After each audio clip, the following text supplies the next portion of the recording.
चलिए बच्चों इधर ध्यान दीजिएगा। श्रम विभाजन जाति प्रथा का नोट्स पूरा कंप्लीट हो गया ना? नोट्स सबको समझ में आ गया है? चलिए कुछ पूछ लेते आप लोग जवाब दीजिएगा। आज हम प्रश्न उत्तर को देखेंगे, ठीक है ना? फर्स्ट चैप्टर का जो प्रश्न उत्तर है लगभग 8 प्रश्न है, लेकिन हम आप लोग को 15 प्रश्न लिखवाएंगे, ठीक है ना? इस चैप्टर से 15 प्रश्न उत्तर करवा देंगे और उसके बाद फिर ऑब्जेक्टिव प्रश्न को करवा देंगे, ठीक है?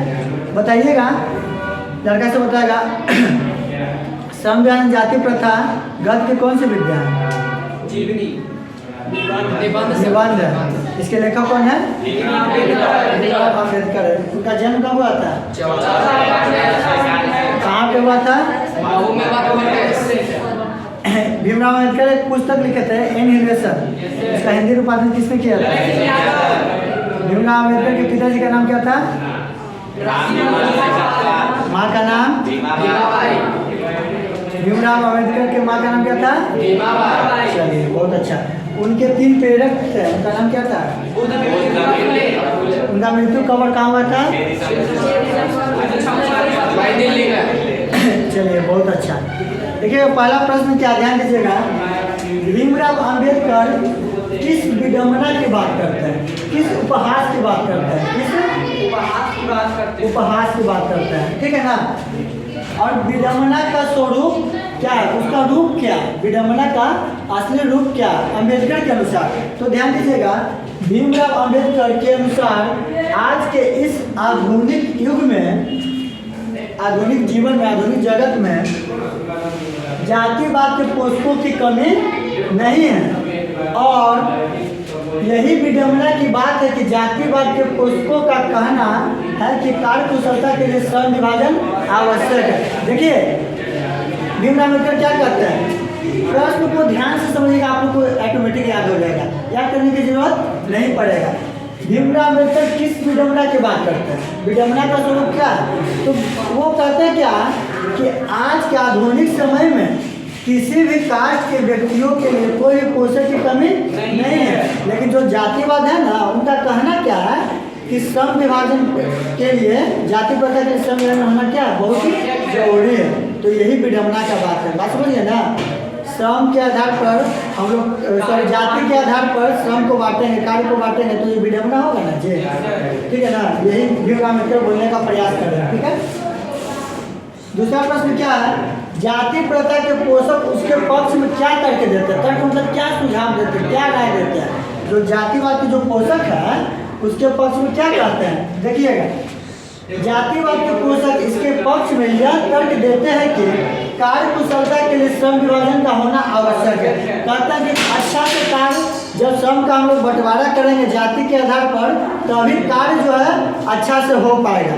ऐसा किसका कहना है? जातिवाद के पोषकों का कहना है, जो जातिवाद को फैलाया है ना, उनका मानना है, ठीक है? थर्ड प्रश्न क्या है, इसको देख लीजिए, 2-2 लाइन का उत्तर है ना जी। आप देखिए गेस्ट पेपर और गैर के चक्कर में रहिएगा तो 5, 6, 7 लाइन में इसका उत्तर मिलेगा, जाके आप लोग देख लीजिएगा।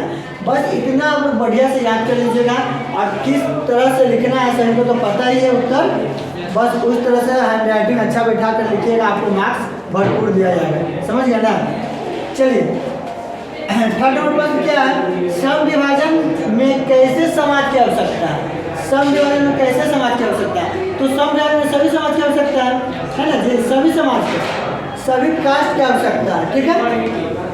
सभी वर्ग की आवश्यकता है। भीमराव अम्बेडकर के कितने प्रेरक व्यक्ति थे? भीमराव अम्बेडकर के 3 प्रेरक व्यक्ति थे, कौन कौन? बुद्ध, कबीरदास और ज्योतिबा फुले। उनको भी अपना आदर्श मानते थे, इसको नोट कीजिए, फिर हम आगे बढ़ते हैं। चलिए देखिए बच्चों, अगला प्रश्न क्या है, 5वां नंबर, जातिवाद के पक्ष में दिए गए तर्क पर लेखक की प्रमुख आपत्तियां क्या? देखिए जो व्यक्ति जातिवाद को मानने वाला है ना, जो जातिवाद के पक्ष में है, उस पर भीमराव अम्बेडकर ने आपत्तियां जताते हुए कुछ शब्द कहा है। क्या कहते हैं? आपत्तियां मतलब नाराजगी, नाराजगी, हाँ, ठीक है? जैसे कि जो जातिवाद के पक्ष में ना, तो उस पर आपत्तियां जताए भीमराव अम्बेडकर, लेखक वही ना जी इसका। जातिवाद के पक्ष में दिए गए तर्क पर लेखक की यह नाराजगी है, मतलब आपत्तियां है कि जाति प्रथा श्रम विभाजन के साथ साथ लोगों का भी विभाजन करता है। लेखक क्या कहता है कि जाति प्रथा जो है काम के साथ साथ लोगों का भी बंटवारा कर देता है, ठीक है ना। श्रम विभाजन निश्चय ही सब समाज की आवश्यकता है, सही बात है। देखिए काम का बंटवारा हम लोग करेंगे ना, काम का बंटवारा करेंगे तो सब समाज की स्थापना हो जाएगा। सब समाज को मतलब कहने का मतलब है कि किसी का कार्य है सब्जी बेचने का, किसी का कार्य है फल बेचने का, किसी का कार्य दूध बेचने का, बात समझिए ना। यानी श्रम का बंटवारा होना चाहिए, ये तो सब समाज की स्थापना का विचार है कि आप क्या कीजिए, श्रम को बांट दीजिए, मतलब व्यक्तियों को काम के अनुसार से बांट दीजिए, ये अच्छा काम है, ठीक है ना। लेकिन किसी भी सब समाज की स्थापना के लिए लोगों का विभाजन यह उचित नहीं माना गया। देखिए काम को बांटिएगा तो सब समाज की स्थापना जरूर होगा, लेकिन सब समाज की स्थापना के चलते आप लोगों को नहीं बांटिए, काम को बांट दीजिए लेकिन लोगों का बंटवारा नहीं कीजिए। इसीलिए वह आपत्तियां जताते हैं, कौन, लेखक भीमराव अंबेडकर, ठीक है। देखिए आप लोग इसमें उत्तर कैसे लिखिएगा, आप लोग अपना मन से भी लिख सकते हैं, बात को समझ आए ना। प्रश्न को पढ़ लीजिएगा कि क्या, जैसे कि बच्चा पूछा कि आपत्तियां मतलब क्या होता है सर। प्रश्न में जातिवाद के पक्ष में, यानी जो जातिवाद के मानने वाले लोग होंगे उस पर लेखक नाराजगी जताते हुए कुछ शब्द कहते हैं, ठीक है। तो अपना शब्द में भी लिख सकते हैं ना आप लोग, बस प्रश्न को बढ़िया से समझ जाइएगा, उत्तर खुद ब खुद निकल जाएगा माइंड से, ठीक है। नेक्स्ट प्रश्न क्या है, ये महत्वपूर्ण प्रश्न हुआ, जाति भारतीय समाज में श्रम विभाजन को स्वाभाविक रूप से क्यों नहीं कहा जा सकता। हाँ ये तो महत्वपूर्ण है, सबसे महत्वपूर्ण ये वाला है 60 वाला, ठीक है ना, ये भी महत्वपूर्ण है। देखिए जाति भारतीय समाज में श्रम विभाजन को स्वाभाविक रूप से क्यों नहीं कहा जा सकता है। जाति भारतीय समाज में श्रम विभाजन का स्वाभाविक रूप नहीं है, श्रम विभाजन का वास्तविक रूप, स्वाभाविक मतलब वास्तविक रूप नहीं है, ठीक है ना, क्योंकि यह मनुष्य की रुचि के आधार पर नहीं, इसमें व्यक्ति अपनी इच्छा से काम का चुनाव नहीं कर सकता, सही बात है। जाति जो है भारतीय समाज में श्रम विभाजन का वास्तविक रूप नहीं मान सकते हैं, क्योंकि इसमें इंसान जो अपनी इच्छा के अनुसार कार्य को नहीं करता है। जाति में रह के आप अपनी इच्छा के अनुसार कार्य कर सकते हैं नहीं ना। तो जो मेरे इच्छा के अनुसार जो काम जिसमें हमको इंटरेस्ट है ही नहीं, वो काम हमको कहा जाए करने के लिए तो जबरदस्ती न हो गया जी, यानी कि वो हम पे थोप रहा जबरदस्ती, ठीक है ना। नेक्स्ट प्रश्न, ये बहुत महत्वपूर्ण प्रश्न, इसको आप लोग याद कर लीजिएगा, ठीक है, इसको आप लोग याद कर लीजिएगा, बहुत ही बढ़िया प्रश्न है और बार बार बोर्ड एग्जाम में पूछा जाता है। हालांकि जो वीडियो देख रहे हैं तो 2025 में भी आने का संभावना है, इसे याद कर लीजिएगा। जाति प्रथा भारत में बेरोजगारी का एक प्रमुख और प्रत्यक्ष कारण कैसे बनी हुई है। देखिए बेरोजगारी का एक प्रमुख और प्रत्यक्ष कारण जाति प्रथा बनी हुई है, कैसे बनी हुई है समझिएगा। जाति प्रथा भारत में बेरोजगारी का एक प्रमुख और प्रत्यक्ष कारण बनी हुई है। सबसे पहले देखिए हर एक प्रश्न पे हम सबसे पहले जो प्रश्न उसी को लिख रहे हैं ना, इससे हमारा पता क्या होता है कि जो लाइन लिखने का जो आंसर रहता है उसकी जो शब्द रहता है बढ़ जाता है, बात समझिए ना। इसीलिए आप पहले प्रश्न देखिएगा तो उससे यह तात्पर्य है, वह यह कहना चाहता है, ये सब लिखिएगा, बहुत ही जरूरी है।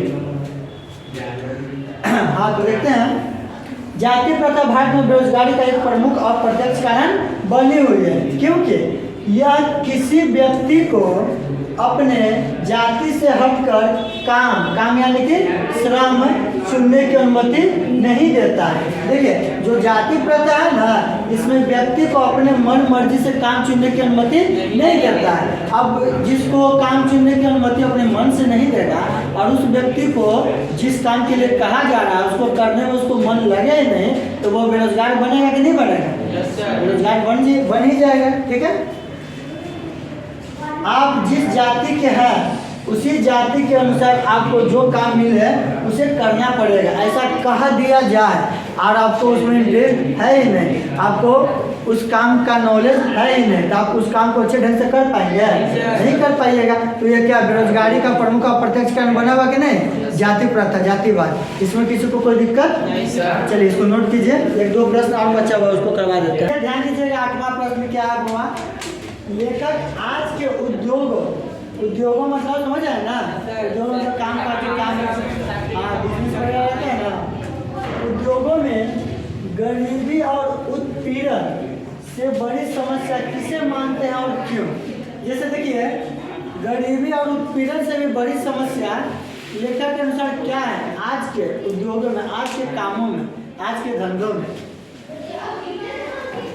इसको आप लोग खुद से लिखिएगा, इसका उत्तर हम नहीं लिखे हुआ है, ठीक है ना। बात को समझिएगा, समझा देते। उत्पीड़न मतलब क्या होता है? उत्पीड़न मतलब कष्ट। उत्पीड़न मतलब क्या होता है? कष्ट। देखिए प्रश्न क्या है, लेखक आज के उद्योगों में गरीबी और उत्पीड़न से बड़ी समस्या किसे मानते हैं? तो जाति प्रथा को मानते हैं। जाति प्रथा को मानते हैं जी। जाति प्रथा, उसमें मनुष्य क्या है, एक जाति में बंध कर अपनी इच्छा के अनुसार जो कार्य करना चाहता है वो नहीं कर पाता है। बात समझिए ना। इसको आप लोग घर से लिख लीजिएगा, ठीक है। चलिए 9वां नंबर प्रश्न देखिएगा। भीमराव अंबेडकर ने किन प्रमुख पहलुओं से जाति प्रथा को एक हानिकारक प्रथा के रूप में दिखाया है? तो भीमराव अंबेडकर ने सामाजिक और आर्थिक पहलुओं से जाति प्रथा को हानिकारक प्रथा के रूप में दिखाया है, क्योंकि ये भी किसी समाज से बिलोंग करते होंगे, समझिए ना। वहाँ की आर्थिक स्थिति को देखे होंगे तभी ना बताते हैं कि ये जाति प्रथा क्या है, एक हानिकारक प्रथा है, समझिए ना जी। ये अपने समाज में देखते होंगे लोगों के बीच में जो भेदभाव होता होगा जाति धर्म के नाम पर, इसीलिए वे क्या किए हैं, क्या बोलते हैं भीमराव अम्बेडकर कि सबसे हानिकारक प्रथा कौन है? जाति प्रथा, ठीक है ना। सबसे हानिकारक प्रथा कौन है? जाति प्रथा, ठीक है। 10वां प्रश्न क्या है, सच्चे लोकतंत्र की स्थापना के लिए लेखक ने किन विशेषताओं को आवश्यक माना है? किन विशेषताओं को आवश्यक माना है और क्यों? देखिए, सच्चे लोकतंत्र की स्थापना के लिए डॉक्टर अम्बेडकर का कहना है कि हमारा समाज में क्या होना चाहिए? भाईचारे की भावना होनी चाहिए, सभी लोगों में स्वतंत्रता होना चाहिए और समानता का भाव होना चाहिए, ठीक है ना। समानता का भाव रहेगा, भाईचारे का संबंध रहेगा, तब हमारे समाज का क्या होगा? विकास होगा और सभी लोग विवेकपूर्ण अच्छे ढंग से जी सकते हैं, ठीक है ना। 11 नंबर और इस चैप्टर का लास्ट प्रश्न है। ये जितना भी प्रश्न अभी मैंने आप सबको लिखवाया और बताया है, सब बहुत ही क्या है, महत्वपूर्ण है, आप लोग याद कर लीजिएगा, ठीक है। कुशल व्यक्ति या सक्षम श्रमिक यानी कि मजदूर जो श्रम करता है, समाज का निर्माण करने के लिए क्या आवश्यक मानता है? क्या आवश्यक है? उसके लिए क्या आवश्यक है? कुशल व्यक्ति या सक्षम श्रमिक समाज के निर्माण के लिए व्यक्तियों की रुचि अत्यंत महत्वपूर्ण है, सही बात है। देखिए, समाज सक्षम श्रमिक समाज का निर्माण तभी कर सकता है जब उसको कोई काम करने में रुचि है और उसके लिए उसको छूट दिया जाए, ठीक है। इसमें व्यक्तियों को इतना स्वतंत्रता मतलब इतना आज़ादी देना चाहिए ताकि वह अपना पेशा यानी कि कार्य, अपना पेशा या कार्य स्वयं चुन सकता है, ठीक है ना। अपना पेशा मतलब व्यक्ति को इतना आप आज़ादी दीजिए कि वो जिस काम करने के लिए इच्छुक है, मतलब जिस काम करने में उनका दिल मन लग रहा है, वो काम वो अपने स्वतंत्रता पूर्वक निष्पक्ष होकर कर सकते हैं, ठीक है। तो इसी के साथ चैप्टर का प्रश्न उत्तर होता है समाप्त। अब हम बताएंगे इस चैप्टर से लगभग आपको 50 से 80 के बीच में ऑब्जेक्टिव क्वेश्चन, ना 50 से कम होगा और ना ही 80 से ज़्यादा होगा। तो आप लोग रेडी है लिखने के लिए? ठीक है, चलिए लिखवा देते हैं। अभी लिखवाइएगा।